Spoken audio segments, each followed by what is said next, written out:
आमतौर पे देखा जाए तो माहवारी की जो शुरुआत होती है वो 9 से 15 साल तक में हो जानी चाहिए। लेकिन हमारे पास कुछ पेशेंट आते हैं ऐसे जिसकी उम्र 15 साल से ऊपर हो गई है, लेकिन अभी तक उसे मासिक का शुरुआत नहीं हुआ है और वो माँ बाप काफ़ी चिंतित होते हैं। और सच में ये चिंताजनक बात भी है, क्योंकि समय के दौरान ही उसे मासिक की शुरुआत हो जानी चाहिए, क्योंकि ये totally hormone based dependent cycle है और इसमें अगर कोई समस्या आती है तो उसका डायग्नोसिस होना चाहिए, तभी हम उसका इलाज कर पाएंगे। और उसका फर्टिलिटी जो होता है वो भी इस पर पूरी तरह निर्भर करता है। तो हम जानना चाहेंगे कि क्या कारण हो सकता है। तो अगर 15 साल की उम्र तक मासिक नहीं आता है तो इसे हम लोग प्राइमरी एमेनोरिया बोलते हैं। कहने का मतलब कि एक बार भी उसे मासिक इस उम्र तक नहीं आया है।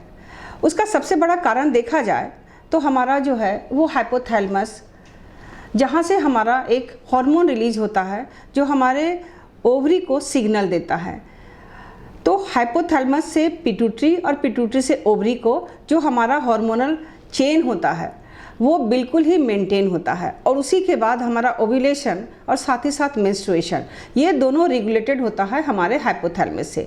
तो हमारा एचपीओ एक्सिस वो बिल्कुल ही सही है या नहीं है उसकी जांच करनी होती है। उसके लिए हमारे पास कुछ हार्मोनल टेस्ट होते हैं, एफएसएच है, एलएच है और साथ ही साथ कुछ और मेडिकल प्रॉब्लम भी हो सकते हैं, जैसे थायराइड है या और भी कुछ जेनेटिक टेस्ट भी हमें कराने पड़ते हैं। जब हमें लड़कियों का जो फिजिक होता है वो हम चेक करते हैं तो कुछ आनुवांशिक बीमारी होती है, जेनेटिक टर्नर सिंड्रोम होते हैं।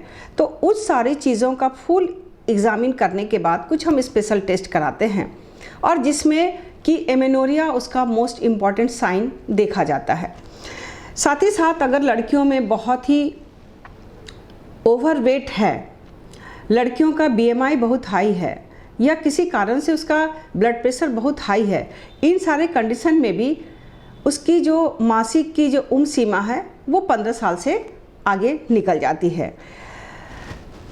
कभी कभी देखा जाता है कि नेचुरली भी किसी किसी फैमिली में जो एज ऑफ मेनार्की होता है वो 15 साल से ऊपर रहता है, तो वो एक नॉर्मल सी फिनोमिना है, उसके लिए बहुत चिंता नहीं करना है। सेकंड इम्पॉर्टेंट बात होता है कि अगर मासिक नहीं आता है तो हमें फिजिकली एग्जामिन करना पड़ता है, अल्ट्रासाउंड करके देखना पड़ता है कि ऐसा तो नहीं है कि उसका मासिक हो रहा है लेकिन वो जो खून है, जो ब्लड है, उसका स्त्राव बाहर नहीं हो रहा, तो उसको हम लोग बोलते हैं इम्परफोरेट हाइमन। तो क्या होता है कि वो जो हाइमन होता है वो क्लोज होता है, तो वहाँ से जो मासिक का ब्लड है वो बाहर नहीं आता है। उसमें एक छोटी सी ऑपरेशन की ज़रूरत पड़ती है। अगर वो डायग्नोसिस हो जाता है कि नहीं मासिक तो हो रहे हैं लेकिन वो मासिक का जो ब्लड है वो बाहर नहीं आ रहा है, तो उसके लिए हमें एक चीरा लगाना पड़ता है और जो हमारा जो एरिया है उसे हमें ओपन करना पड़ता है।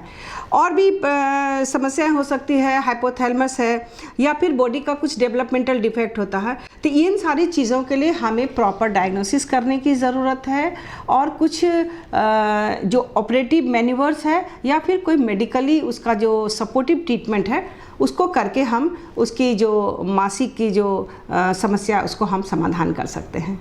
धन्यवाद।